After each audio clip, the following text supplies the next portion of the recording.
Welcome to the Indie Beacon Show, where readers can discover great new indie authors. Find us on all major podcast systems and YouTube. Join Rox Burkey on today's show. Hey, good evening and welcome to Indie Beacon Show. I'm Rox Burkey and I am so delighted tonight to be able to have an opportunity to speak with Todd Benson. Todd, thank you so much. I am so tongue-tied. Can we start over, Ellen? By all means. Thank you so much, because he thought he was having problems. Obviously, I'm worse. Whenever you're ready. I hid the screen. So welcome to the Indie Beacon Show. I'm Rox Burkey, and I'm delighted tonight to be able to speak with not only an author, but a journalism. And I mean, this man has amazing background, Todd Bensman. Todd, welcome. I want to start off this evening by speaking just a little bit about your background. Sure. So I'm a little bit of a hybridized guy. I have a first career in journalism. I am a recovering journalist, I like to say. For 23 years, I worked as a newspaper reporter for major publications like the Dallas Morning News for 10 years, and Hearst newspaper, and CBS, and lots of other smaller papers in between. And I did that until 2009, and then what I like to call crossed the police tape. I was recruited into the Texas Department of Public Safety's Intelligence and Counterterrorism Division, based on my national security reporting and writing and border reporting down there on the U.S.-Mexico border. Became an analyst, a senior analyst, and then a manager in the Intelligence and Counterterrorism Division, doing counterterrorism work, running mainly the state's component of the effort with the FBI and DHS and all of the other federal agencies, all of us under one roof in Austin, which is how I came to be in Austin. I did that for 9 years, and then was recruited out of public service in 2018 to join the Center for Immigration Studies, which is a think tank, a public policy institute based in Washington, D.C., but they let me stay in Austin. So I think and write and still kind of do some reporting for those audiences inside the Beltway and beyond, as well, on immigration. So that's the short version. There you go, the Reader's Digest condensed version. I mean, you have a really remarkable background over and above that, because you've been in 25 countries. You have been at the front of many issues from a terrorist, from a war perspective. So you're certainly not a shy person when it comes to being front and center. But migrating from journalism to counterterrorism intelligence is, that's got to be quite a jump. And so how has that impacted you and your writing? Well, I'll tell you what, it seems like it's a big jump, but really journalism is the art, I guess it's more art than science, of gathering facts, as many as you can, right, and analyzing those facts and presenting them in a digestible way to an audience. Journalism, the audience is, the general public, right? Usually we have at about an 8th grade level, we keep it simple. And the only thing that really changes, there are some other things, but is the audience. Your audience for intelligence work are decision makers. Right. The governor of Texas and FBI leaders, and people who are in positions to make decisions. But beyond that, police officers, street cops, the intelligence community. So it's really not that far of a stretch. The skill sets are kind of the same. I'm surprised that more journalists are not gravitating to the intelligence business, because I think it's very copacetic. Both of them are so similar. But the reason that I got even selected to be recruited into law enforcement was because on 9/11, I was working on staff for the Dallas Morning News covering the FBI. Right. And it just so happened that the American Airlines flights were, or the flights were American Airlines, and American Airlines was headquartered in Dallas, Texas. And so Dallas became a big epicenter for the 9/11 investigation. They had all the flight manifests. They had to figure out who the hijackers were. So my office there in Dallas that I covered suddenly was sucked into the vortex, so to speak, of that, and me along with it. And I never covered anything other than terrorism or homeland security from that day on. It was nonstop writing and reporting about national security. So eventually that came to the attention of people, and I ended up getting tapped on the shoulder to come do that, and I did. So, well, I think that the overall process that you have gone through from a writing perspective with all of your documents and papers and news stories, it is nothing short of remarkable. However, pretty recently, I think, you actually decided to kind of bring everything together into a book, and you put together a very interesting book from a title perspective and also from a subtitle perspective. So America's covert border war in the middle of a very, very volatile year in 2021, in the tailwind of a horrible pandemic, the untold story of the nation's battle. I find that fascinating. And here you are. Where are you tonight? I'm on the border. Yeah.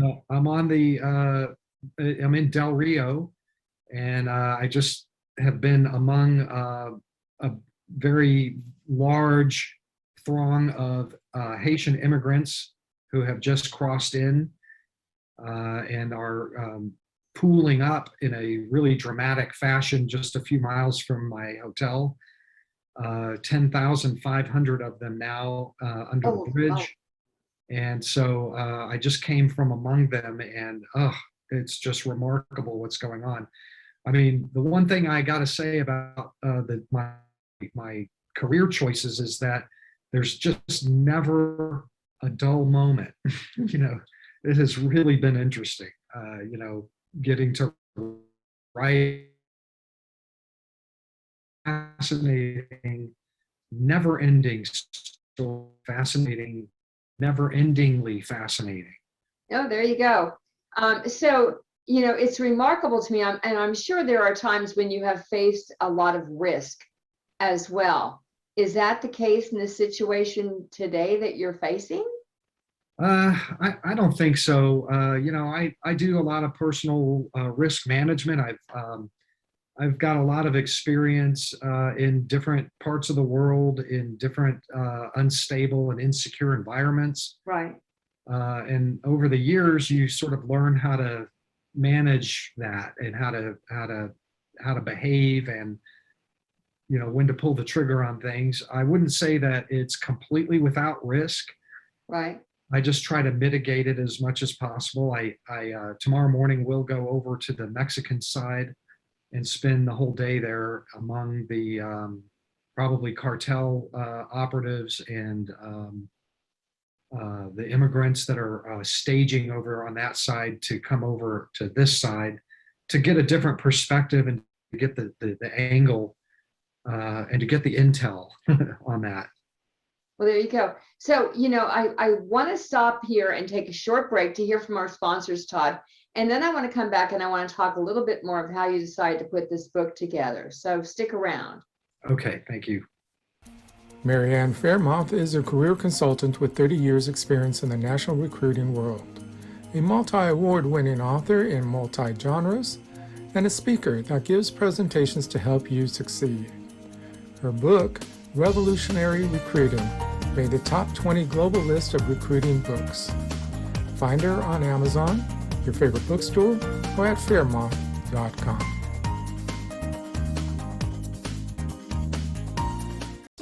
To embrace your children's imagination, check out Diane Floyd Bame's books for kids. There's The Moonling Adventures, all about the animals in the Serengeti. And then there's Harry the Camel, learning to love yourself just the way you are. Then The Little Girl in the Moon. There's one about friendship, another one about the big ideas, which is an inspirational story.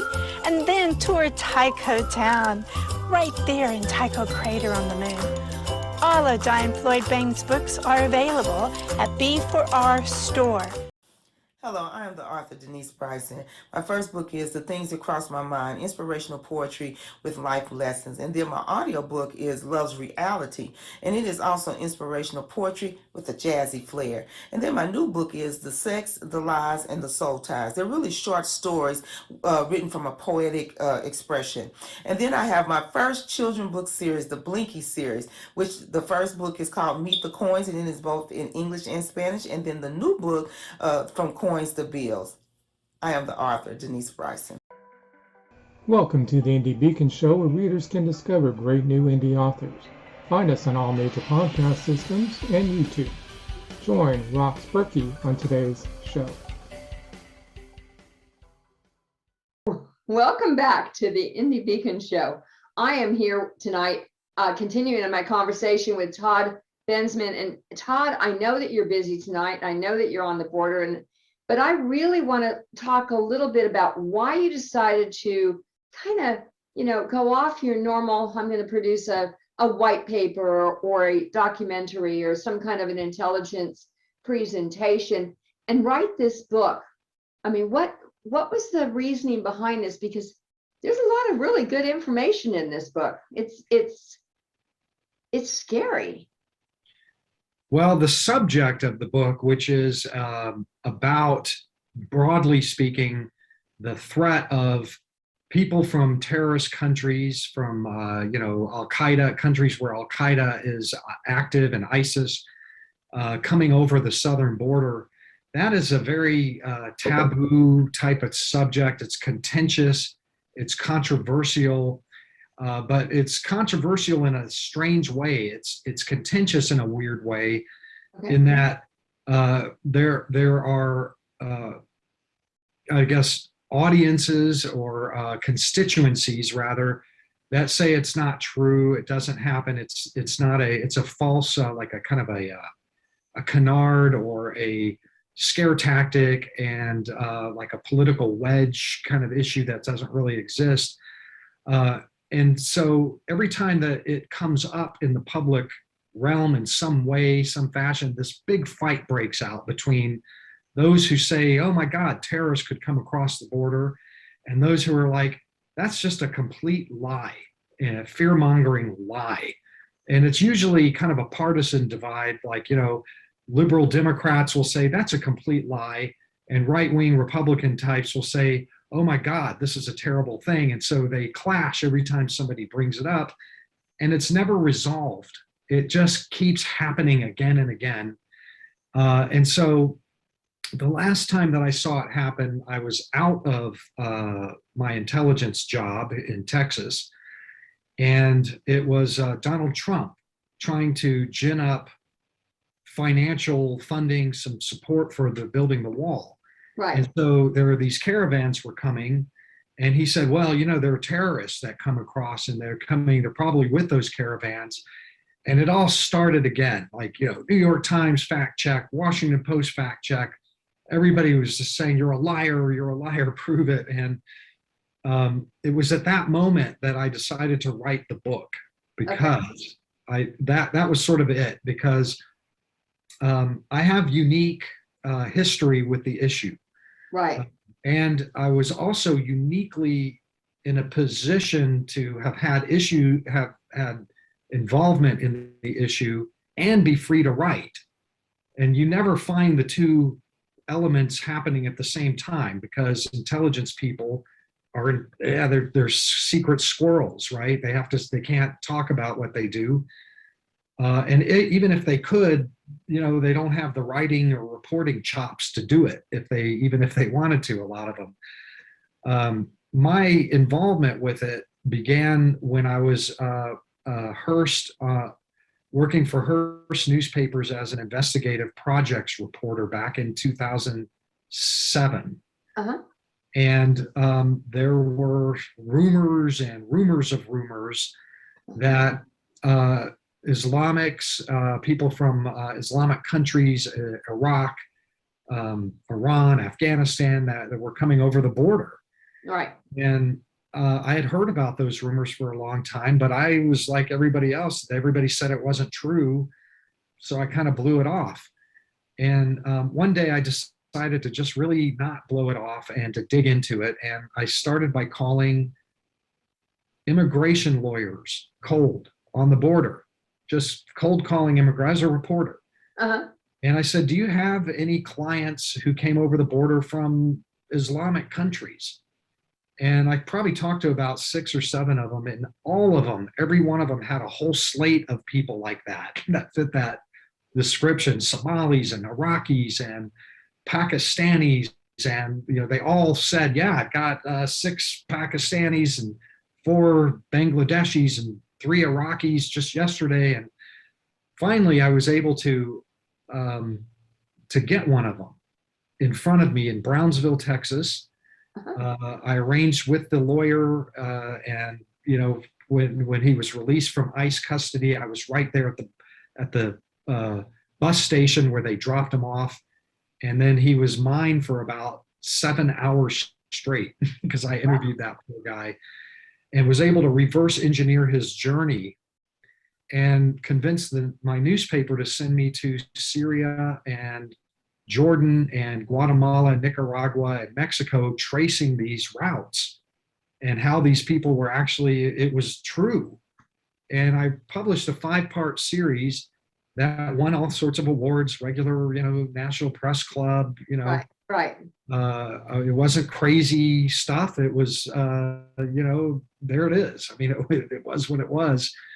And later, when I crossed into intelligence, because it was the Texas Department of Public Safety and we do border intel, I noticed that there was this whole apparatus of federal people in different federal agencies that were working on this issue day and night. I knew that they were, and became involved in the counterterrorism efforts, the programs that I saw happening there. So for 9 years, I worked on that issue, on the question of terrorists coming across, but I had federal security clearance this time. And so I was actually able to see what Trump was talking about when he said that, and when other people from time to time came out and said that. I knew that they were actually accurate, and it drove me crazy to see the New York Times and and all of these major media outlets say that what those men and women were doing was false, that they were working on something that didn't really exist. And that's that combination of, I don't know, maybe a little bit of like, I don't know, empathy for those men and women that I knew work on this. This is their day job. This is what they do. There are people that do this all day long. And so I was able to, I thought that I would be able to take my journalism, pre-intelligence, and then push as far as I could on the intelligence side without getting myself imprisoned for leaking something. Right. And kind of putting it together with new reporting, because I was able to get the Center for Immigration Studies to send me back down to Central America to find the people and refresh my reporting. and in Mexico and Guatemala and Panama and Costa Rica. And I spent a lot of more new time down there to freshen up the reporting. And I was able to put this book together that I hope will just serve as a final reference guide on that issue, that little issue that everybody fights about whenever it comes up. Here's a book about that issue. And, I'm not really arguing whether it's a high threat or a low threat. I'm arguing from the perspective that, hey, the US Homeland Security enterprise has put together these programs. They exist. There are people who man these programs, and they catch people. They catch bad guys all the time. So whether that's a high threat or a low threat is beside the point. We're doing this. I sort of look at this book as in the genre of New York Times reporting about the harsh interrogation program, or the Hellfire missile program that we were doing, and all of these different counter-terror, the rendition program that we did, and Guantanamo Bay, and all these different kind of things. Well, these are two programs that never got reported. Yeah. The covert border war never got reported. Well, I'm certainly glad that you put together America's Covert Border War as a book so that people can at least have a authoritative reference. And so unfortunately, we're coming up to another break here. So I need to break and hear from our sponsors, but Todd, stick around. We're going to come back again. Publishing marketing package for authors. A $1,500 value, save 40% now. Includes a 6-piece marketing kit of 250 bookmarks, 250 business cards, 250 postcards, 1 table banner, 1 table runner, and 50 download cards, plus book cover design, ebook creation, PDF setups, upload to Ingram Spark, scroll placement, video commercial, and interview on IBS. Plus much more. Email bourgeoismedia@look.com for details, or bourgeoismedia.com. Hi, I'm Mel Greenberg, author of Running with Our Eyes Closed, book 1 in the Empty Nested series. To the world, Samantha has the perfect life. 3 wonderful children, a loving husband, so she thought, and a life split between Dallas and Italy. When her youngest leaves for college, it all comes crashing down, forcing Samantha to re-examine everything. Over 7 days in one of the most romantic countries in the world, Samantha faces the past she thought she'd overcome and begins to redefine her role as a woman, a wife, and a mother. What would you do if you had to put your life on hold to care for a loved one? Well, during COVID, almost all of us have been doing just that. I'm Charlotte Canyon, award-winning author, actress, and speaker. And my book, You Have to Laugh to Keep from Crying, shows you how you can revive, thrive, and survive with 4 golden rules. You have to love one another. You have to respect one another.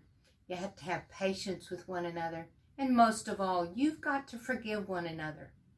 I'm Charlotte Canyon, and I approve this message. Welcome to the Indie Beacon Show, where readers can discover great new indie authors. Find us on all major podcast systems and YouTube.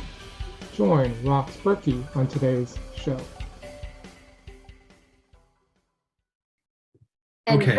welcome There we go. back to the Indie Beacon Show. I'm Rox Burkey, and Todd Benson is with me, and we are in our final segment of this show, and I wish we had two more hours to go.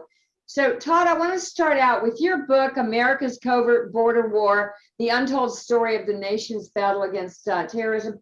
What portion of this book are you most proud of, and why do you think people should buy it? Well, I think the thing that is probably that stands out to me about the book is that it is a journalistic revelation. Because remember, my background is, as a journalist, as a reporter. That's my DNA still, in a way. And Homeland Security is a very close second. But the programs that I detail in this book have never been disclosed before in the 15 years that they've been in existence. And it's a scoop. I just see it as a scoop. And I'm very proud of my scoop. that I have disclosed and revealed government programs.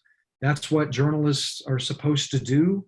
Yep. And I feel proud of that part of it. And I also feel that it serves a public good in the sense that you can quibble and argue about whether terrorists are crossing the border or anything like that, but you can't really quibble or argue with the fact that we have stood up programs that actually have caught people on the FBI's terrorist watch list and other people with highly derogatory intelligence on their way in and at that border.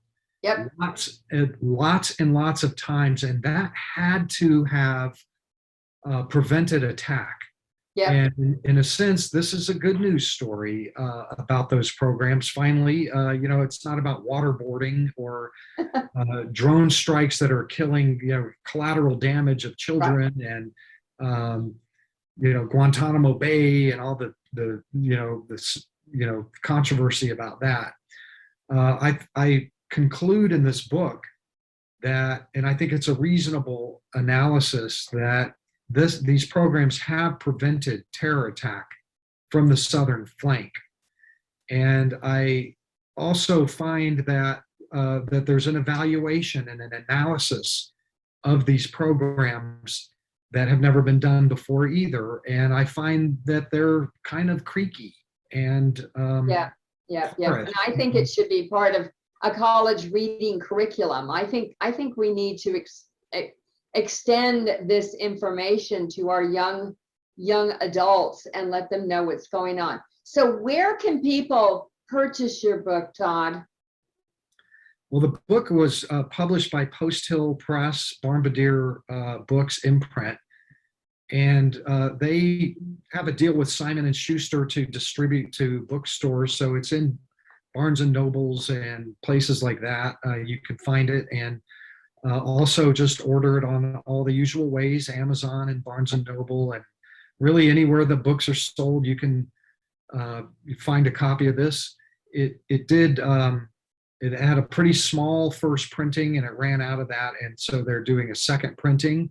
I was happy to find that out. So there is still interest in the book. It's moving. Good. So you can just go to Amazon or anywhere like that and order it, and it'll come in its Kindle and Nook as well. And if people want to learn more about you, Todd, because you really have a fascinating background of service to this country and service to the community overall, and not just Texas community. I mean, the greater community. Thank you. What's your website? Okay, yeah. I mean, I have a portfolio website where I put most of my writings and my old writings, and it's called toddbensman.com.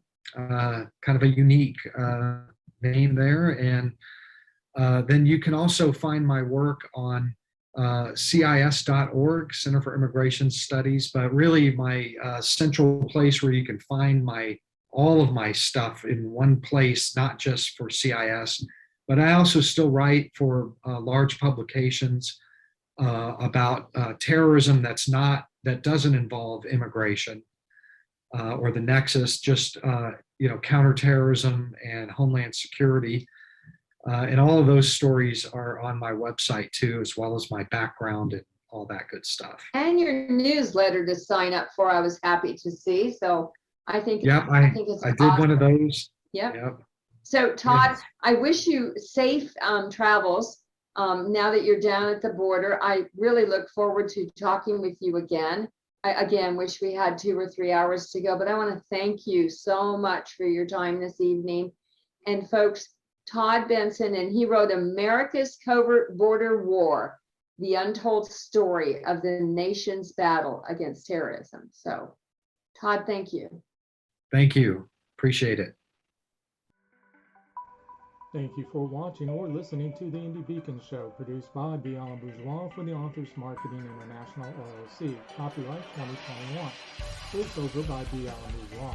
If you would like to be a sponsor of the show, please email us at authorsmarketing@outlook.com. If you would like to be on the show, please complete the form found on our website at indiebeacon.com. You may also watch previous year's shows on the website. Music is Frolic of Words, created for Indie Beacon